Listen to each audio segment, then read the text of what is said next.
Apalagi hanya untuk mengungkap ijazah. Bahkan ijazah ini kamu gak punya ijazah aja.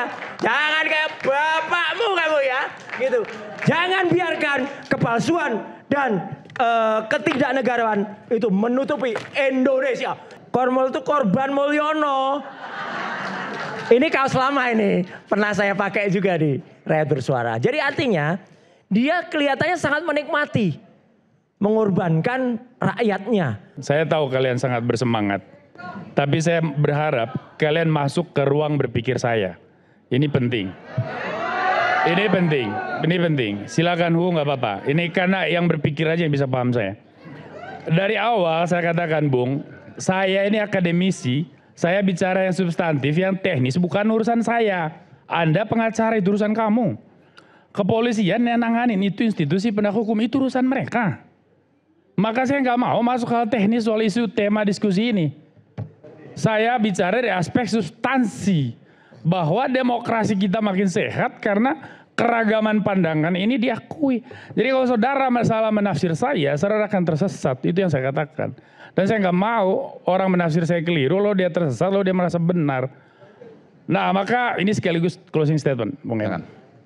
Saya tadi kan sudah bilang juga, saya apresiasi Bung Roy CS dengan kehadirannya di ruang publik itu membuat semacam keragaman, pluralisme, opini, gagasan hadir. Tetapi saya kecewa secara personal, kenapa isunya tidak cerdas gitu loh, yang diangkat gitu. Dari perspektif demokrasi ini tidak menyehatkan, itu yang saya bilang. Saya tidak bilang pro atau menentang apa enggak. Saya mengatakan dalam analisis akademis itu begitu. Lalu saudara sebagai pengacara akan memperkarakan soal saya tidak peduli hal teknis, itu urusan saudara sebagai pengacara, tapi saya akademisi, Bung. Mungkin juga akan jadi pengacara karena saya juga lagi sekolah hukum. Nah, jadi dalam konteks berpikir inilah tadi saya mengatakan bahwa demokrasi Indonesia udah maju. Karena ada keragaman macam ini. Dan penegakan hukum itu adalah salah satu indikator kunci untuk kita bisa diakui sebagai demokrasi. Tapi tadi kan saya sudah katakan, kepolisian di sini selalu ada di persimpangan. Ujung dari isu politik macam ini adalah kontroversi. Kalau kepolisian tidak merespons aduan, polisi dianggap tidak bekerja itu. Karena secara fungsional dia tidak bekerja kalau dia nggak respons. Kalau direspons, lalu dianggap polisi bekerja untuk rezim atau kelompok politik. Lalu polisi serba salah, lalu polisi harus apa? Saya kira polisi harus tetap kembali kepada konstitusi, kepada aturan hukum yang ada. Maka kalau proses hukum ini berjalan, maka harus ada akhirnya. Akan seperti apa akhirnya? Kita nggak tahu. Proses hukum yang akan menentukan itu, prosedurnya ada. Teknis itu melibatkan siapa? Penegak hukum dan atribut lain termasuk pengacara. Itulah negara hukum yang sesungguhnya. Demikian dari saya, Bung Aiman. Terima kasih. Terakhir saya dong. Saya dong closing statement. Nanti setelah Mas Roy, setelah Mas Roy. Oh belum closing sana? Oh belum, iya. Oke. Terima kasih Mas Aiman. Beberapa hari terakhir kita memang sering mendengar istilah-istilah ini membuat gaduh kata adik tadi. Sebenarnya tidak. Yang membuat gaduh itu adalah orang yang tidak mau menunjukkan kejujuran dan kenegarawanannya. Ya. Dan lagi-lagi karena dia tidak jujur, tidak negarawan, maka selain termul, ada juga Mas Aiman istilahnya kormul. Kormul itu korban Mulyono. Ini kaos lama ini. Pernah saya pakai juga di Rakyat Bersuara. Jadi artinya dia kelihatannya sangat menikmati mengorbankan rakyatnya. Ya. Jadi kita ini justru menjadi korban daripada Mulyono. Itu yang makanya harus kita lakukan. Tapi Mas Aiman, saya mohon maaf. Tadi dipesanin Mas Aiman, wayangnya jangan panjang-panjang. Tapi karena permintaan, terpaksa saya juga hadirkan wayang kita. Bumi goncang ganjing, rakyat kelap-kelap. Alkisah di negara yang sudah ganti rajanya. Nah, sekarang rajanya ini.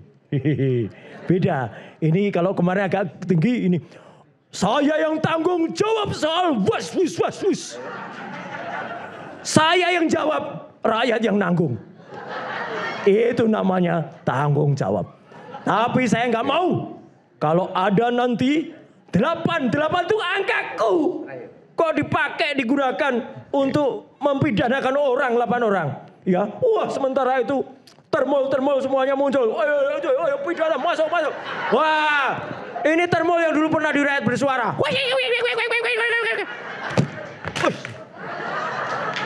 Rasah metu ya, nggak usah keluar. Termolnya masih banyak sekali yang mengacau.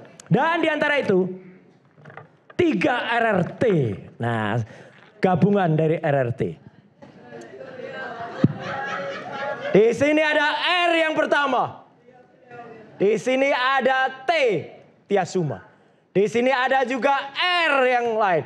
Hei, ini pakai software Ereksoft. Ini rekayasa. Nah, kami bertiga itu sekarang lagi menghadapi satu proses yang insya Allah akan kita hadapi bersama.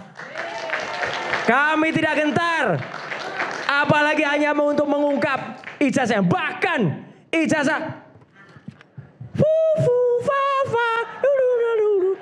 ini kamu nggak punya ijazah aja, jangan kayak bapakmu kamu ya, gitu.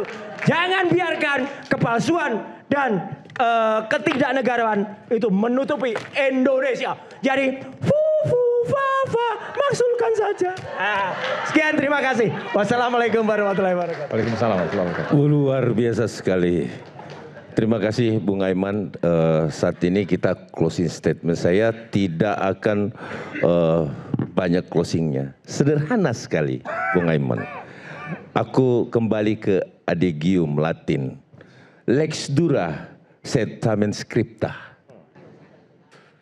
Begitulah kejamnya hukum. Namun tetap tertulis. Jadi Bang Roy Suryo dan seluruh teman-teman, selamat untuk menghadapi hari Kamis. Semoga bisa menjawab dan kami doakan sehat selalu apapun keadaannya, mau ditahan ataupun tidak. Amin. Terima kasih Bang Roy Suryo. Oke, baik. Terima kasih Bung Aiman. Sebelum biasanya saya closing dulu baru, tapi sekarang salaman dulu. Untuk cukup tadi udah sampaikan. Oke, baik. Ada yang mau disampaikan? Ada, oh ada.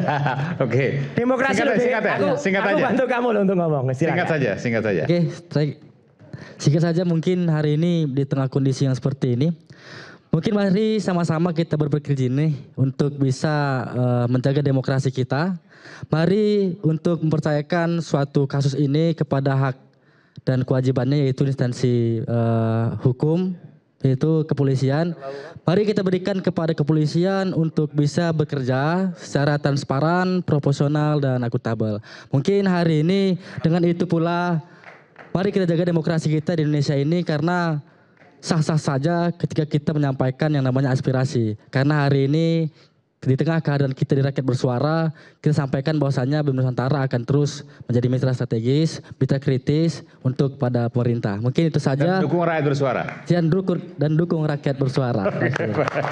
Mungkin itu saja yang bisa saya sampaikan. Kurang lebih maaf. Billahi sabil haq, fastabiqul khairat. Wassalamualaikum warahmatullahi wabarakatuh. Waalaikumsalam warahmatullahi wabarakatuh. Waalaikumsalam warahmatullahi wabarakatuh. Selembar ijazah bisa membuat gaduh satu negara. Tapi meja peradilan akan menentukan kemana drama ijazah akan bermuara. Kita tunggu sama-sama. Saya Aiman Wicaksono. Sampai jumpa di Rakyat Suara berikutnya. Salam.